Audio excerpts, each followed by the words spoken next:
Tá na linha conosco o Dr. Sandro Rogério Franco, ele é otorrinolaringologista do Centro Clínico Mãe de Deus. No último domingo tivemos aí o Dia Mundial dos Cuidados com a Voz e esse é justamente o nosso assunto no programa de hoje. Doutor Sandro, obrigado por atender a Band News, um bom dia para o senhor. Bom dia, Guilherme. Bom dia. Prazer estar aqui com vocês. O prazer é todo nosso. Bom, doutor, para começar, né, tem muitos mitos, muitas verdades sobre os cuidados que devem ter com a voz. Quais são alguns dos principais, hein, doutor? Bom, essencialmente nós estamos num período de gradiente brusco de temperatura, né? Isso talvez seja a coisa que mais acometa a voz das pessoas e a laringe, enfim, em função da gente morar num lugar onde as temperaturas e a umidade relativa do ar têm oscilações importantes, né? Então, isso acaba sendo, a maior parte dos sintomas, para a nossa sorte, são benignos, né? Mas, claro que a gente está vivendo um momento onde existe uma campanha mundial, na verdade, que felizmente começou no Brasil, né? Em 99, que foi o Dia Mundial da Voz, e a gente mantém uma campanha até o mês de julho, relacionado essencialmente às questões de câncer de boca e de garganta, né? Que é o cuidado máximo que a gente tem que ter com essas afecções, né? Agora, os casos mais comuns, né, são os de pessoas que acabam ficando afônicas. Sim. E daí tem certas, digamos, tradições de métodos extramedicinais que buscam aí resolver ou atenuar o problema. Por exemplo, gargarejar vinagre com sal e água morna. Funciona? Então, são mitos, né? O que essas substâncias fazem, né? O sal, por excelência, assim, ele é uma substância hipertônica, ela diminuiria um pouco do edema, dá uma sensação de alívio. Mas a gente tem que lembrar que a garganta ela é suscetível a gradientes bruscos, né? O próprio ressecamento da orofaringe faz a gente ter sintomas, né? O pigarro, enfim. Então, talvez como um paliativo possa servir, mas a gente costuma não indicar isso, né? Essencialmente, a garganta sofre por dois mecanismos básicos. Um, pela obstrução nasal e a respiração oral de suplência, e talvez algumas outras coisas relacionadas ao refluxo gastroesofágico. Esses são os dois carros-chefes dos problemas que acontecem com a nossa garganta, né? E a gente, sabendo que é um período que que a gente sofre muito assim com gradiente brusco de temperatura, é o cuidado extremo com a temperatura, com o ar-condicionado, são as coisas que a gente mais cuida, né? As mudanças de microclimas, por assim dizer. Esse é o carro-chefe dos problemas. Olha só, nosso ouvinte aqui, a Neuza, fez uma boa pergunta. E é comum essa percepção. Substâncias químicas, como por exemplo, consumo de cigarro, alteram a voz? A pessoa que fuma, ela tende a ter uma voz diferente? Às vezes diz que o fumante tem uma voz assim, mas... É verdade isso? Sim, eu acho que é muito oportuno e muito pertinente esse questionamento. Porque, assim, a coisa que mais atemoriza uma pessoa que fuma, e a gente tem que respeitar o tabagismo como vício, né? É uma droga lícita, ela não emburrece, ela mantém a vida social das pessoas. Muita gente que começou a fumar numa época em que era charmoso fumar, né? Hoje em dia isso é um hábito que está um pouco mais proscrito, mas a gente tem que respeitar, porque não é um vício fácil de a pessoa largar, né? Assim, é muito fácil para um médico no consultório dizer, se tu abandona o tabagismo, tu emagrece, e não são coisas muito fáceis de serem feitas, né? Justamente por isso que até o mês de julho existe essa campanha. Se as pessoas entrarem no site que se chama bocaegarganta.com.br, existem serviços que estão habilitados para fazer o diagnóstico e os exames para todos os tabagistas acima de 40 anos que tiverem necessidade ou que tiverem algum sintoma relacionado à garganta. Porque a coisa mais, talvez a atitude mais útil na prevenção e no diagnóstico e na cura do câncer de laringe, de garganta e de boca, enfim, que estão estritamente relacionados ao tabagismo, ou pelo menos tem uma correlação muito, muito estreita com o tabagismo, é o diagnóstico precoce, né? A gente hoje tem condição de curar uma imensa maioria dos pacientes que é onde se diagnostica de uma forma precoce, né? E é óbvio que o tabagismo ele vai produzindo uma voz que a gente chama pelo edema de um espaço que embaixo da onda mucosa, que é o que vibra, na semelhança de um balão, quando a gente pega o bocal de um balão cheio, aquela onda de vibração que produz a voz. E existe um espaço onde desliza a mucosa em cima do músculo laríngeo, do músculo da prega vocal, que é o espaço submucoso de Reinke. Esse espaço ele demacia e a prega vocal fica com um certo babado, por isso que aquela voz grave do tabagismo, muitas senhoras vêm ao consultório queixando de que são confundidas com um homem ao telefone, porque a voz vai ficando mais grave. Então, é fácil não só para um otorrinolaringologista, mas para qualquer pessoa que conviva, perceber essa mudança do pitch vocal, que é a frequência fundamental da voz. A voz, ela tem uma identidade. A gente consegue, Sim. assim como a impressão digital das pessoas, a gente consegue reconhecer até o humor de uma pessoa, né, pelo telefone, com a voz. E aí o cigarro, de fato, ele faz isso. E numa situação extrema, o paciente acaba tendo, digamos, um câncer na região e tem que fazer daí um procedimento que é grave, né? Uma laringectomia total. E daí tem que, para poder falar, passar a usar um aparelho. Sim, o extremo ele é atemorizante, assim, né? É drástico. A cirurgia de cabeça e pescoço está habituada a cirurgias mais drásticas. As laringectomias parciais ou totais, de fato, elas impossibilitam a pessoa do ato de fonação, né? E a gente sabe que a voz, ela é o espelho da nossa alma, assim, né? Dificilmente a gente consegue viver bem e feliz sem poder falar, né? Uns mais, outros menos, mas enfim. Eu vou dizer que eu viveria mais feliz se algumas figuras públicas falassem menos. É verdade. Mas mais por autocontenção da própria voz do que por problemas de saúde. É verdade. Deixando aqui bem claro. E às vezes com o significado das coisas que dizem, né? Eu concordo contigo. Mas para nossa sorte, por isso que assim se bate muito nisso e por isso essa campanha, né? A gente tem orgulho de que esse Dia Mundial da Voz iniciou no Brasil, né? E agora está se estendendo para esse mês de cuidado com a voz, porque o diagnóstico inicial, mesmo de um carcinoma epidermóide que é grave, ele é curável na prega vocal, né? Sim. Às vezes até nem cirurgia precisa. Às vezes tu consegue, com outros tratamentos adjuvantes, assim, curar realmente o câncer sem que a pessoa tenha nenhuma perda das funções laríngeas de deglutição, né, que também são importantes, e principalmente da voz. Né? Nós mencionamos antes aqui, doutor, a gagueira. Sim. Que é muito frequente, diga-se de passagem. Uhum.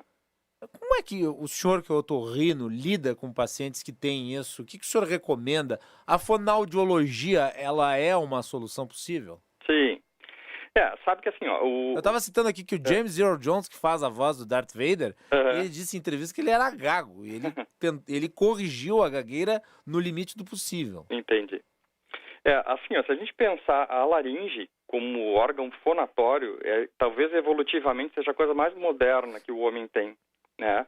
Porque basicamente a prega vocal ela tem uma função de coaptação, ou seja, de fechamento da árvore respiratória para que que os alimentos entrem pela boca e vão para o estômago.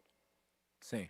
Só que ao longo da evolução, né, a despeito da teoria religiosa que a gente tenha nascido pronto, eu acredito nisso, né, mas a teoria evolutiva é que a voz é um órgão de adaptação. Então, nós não fomos feitos para falar o tanto quanto a gente fala, né? Pessoas que têm necessidade ou que a voz serve como substrato do trabalho, são pessoas que têm que aprender a impostar a voz, aprender a saber como falar.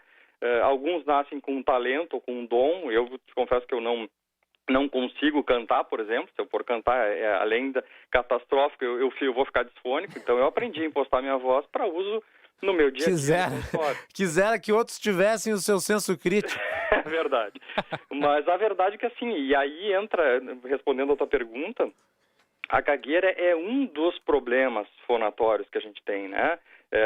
Entre outras várias coisas, né, que a gente tem relacionada à muda vocal, relacionada a disfonias pelo uso extenuante da voz. Tudo isso são coisas que são diagnosticáveis por um exame muito simples, que é a videolaringoscopia ou a videoestroboscopia, que hoje consegue avaliar a onda de vibração da prega vocal, avaliar a laringe como um todo, se tem alguma lesão que é passível de desenvolver lesões, né, alguma conformação anatômica da laringe que ela é suscetível a desenvolver lesões, né? Tem pessoas, tipo assim, o professor está fadado se tem, por exemplo, uma fenda vocal, que a prega vocal não coapta muito direito, ela vai produzir lesão, vai produzir calo.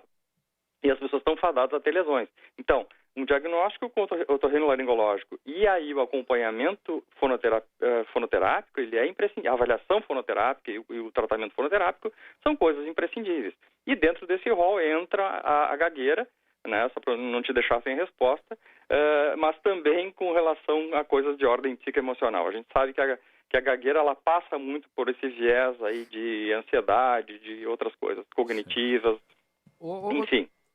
Doutor, a gente sabe, né, que uma alimentação saudável traz muitos benefícios, é claro, em várias áreas, mas tem algum alimento especificamente que seja bom, assim, para a saúde do trato vocal?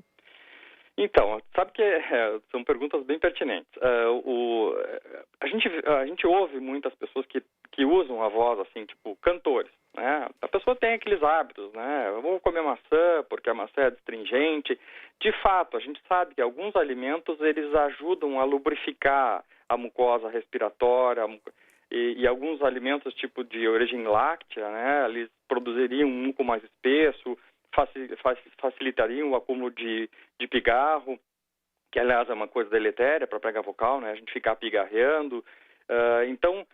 Mas assim, essencialmente o que traz prejuízo para a prega vocal é a onda de ácido que vem, que é um fenômeno mais ou menos fisiológico, a onda de ácido que vem do esôfago para a laringe, né? As pessoas não precisam ter refluxo gastroesofágico com o objetivo de azia e de dor no esôfago, no estômago, para ter refluxo. Então, isso é uma coisa bem frequente. A gente vê pessoas com hábitos alimentares, ou o ingesta de álcool que faz isso, o tabagismo nem se fala, mas tem uma série de outras coisas que a gente pode aprender a lidar com isso, evitando que haja essa onda de ácido refluindo para a laringe, né? A gente vê lesões extraesofágicas da laringe em pessoas assintomáticas do ponto de vista gastroenterológico. O refluxo que ele tem é um agravante, né, doutor? Sim. Ele causa problema vocal para quem o tem e um problema olfativo para os terceiros que lidam com essa pessoa, né, por assim dizer. Né? Sim, verdade. Bom, doutor, são várias as dúvidas, assim, o senhor já falou sobre a maçã, né, que ela é adstringente, a água é importante, claro, beber muita água, né, para lubrificar ali, né, mas tem, assim, alguma outra dica que o senhor dá para quem quer manter, assim, além de não fumar, de evitar pigarrear e não forçar a voz? Sim, os extremos, né? A gente, em ambientes com ruído, por exemplo, as pessoas tendem a usar a voz de uma maneira um pouquinho mais intensa para que tu consiga ser compreendido, né? Entendido. Então, esse esforço vocal acima do teu limiar de voz, do teu pitch, né?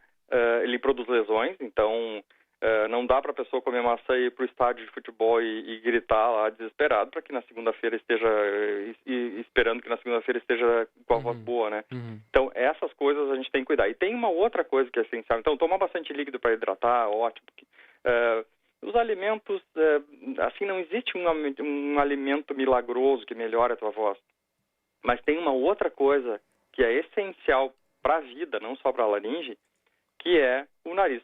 Precisa funcionar bem, né? A gente vê muitas pessoas no consultório de otorrinolaringologia que vêm por queixa crônica, irritação crônica da voz, e quando a gente pergunta do nariz, a resposta é respiro normal, doutor. O que é o normal? A pessoa nunca teve outro nariz para saber como é que se respira. E hoje, muitas vezes, as pessoas vêm ao consultório, às vezes com a pretensão até de fazer uma cirurgia de amígdala. Infelizmente, a amígdala ela acabou virando vilão ao longo de décadas, né? Sim. E a gente vê a pessoa com respirador oral de suplência de uma forma crônica. Então, muitas vezes, ao invés de operar... Às vezes o cara tem um baita desvio de septo. Isso. Faz a menor noção disso. Exatamente, né? Então, e aí, assim, vem porque a garganta está irritada, porque tem tido infecções de repetição, porque ronca, né? É muito frequente isso, né? A pessoa roncar. Hoje mesmo atendi uma menina que veio por uma queixa de obstrução nasal, jovem, e o pai, a primeira vez que veio junto, ele roncava acordado, né? Não precisava nem perguntar para ele se ele roncava. Porque sujeito incômodo, hein? Então, a gente percebe, assim, e aquilo faz tanto parte da vida da pessoa que a pessoa nem se dá conta que ele tem um padrão de respiração oral, entende? Aí, no final da consulta, ele, doutor, vou marcar com o senhor, estarei aqui. porque as pessoas estão reclamando, mas a mim não incomoda nada. E, de fato, a gente passa décadas, às vezes, respirando mal, incomodando o cônjuge, as pessoas que convivem, e, no entanto, o padrão de sono da pessoa vai ficando ruim. A garganta nem se fala, né? Nós temos aí, voltando à teoria evolutiva, né, e não questionando o arquiteto do corpo humano, né, mas a gente tem uma via que é cruzada, né? O ar entra pelo nariz e passa para frente, os alimentos entram pela boca e passam para trás. Então a gente poderia ter um cano para cada coisa, né? Se a gente pensar de uma maneira simplória. Então essa via, ela é órgão, e além de tudo, de sofrer pela respiração oral, a boca não foi feita para respirar, de fato, né? A lubrificação, ela depende muito mais desse ar que entra pelo nariz. Nesses 12 centímetros de nariz, a gente tem condição de transformar o ar que entra de 0 graus na narina, fazendo com que ele chegue na faringe, não estou nem falando da prega vocal, chegue com 36 graus e meio, umedecido, filtrado e aquecido. Então, o nariz tem que desempenhar o seu papel, porque a pessoa tem uma voz boa, que tem uma laringe boa, e que não fique suscetível a isso.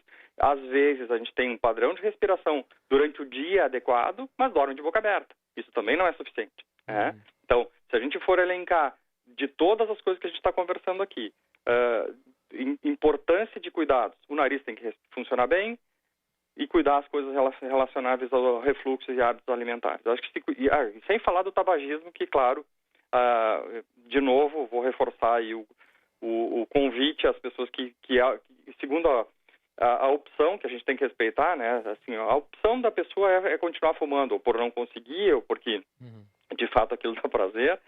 Nós temos que respeitar é que se faça um exame de laringe periodicamente para que não podendo afastar o tabagismo, que tu consiga diagnosticar se porventura acontecer algum problema de uma forma bastante precoce. Muito bem, quero agradecer então ao Dr. Sandro Rogério Franco, otorrinolaringologista do Centro Clínico Mãe de Deus.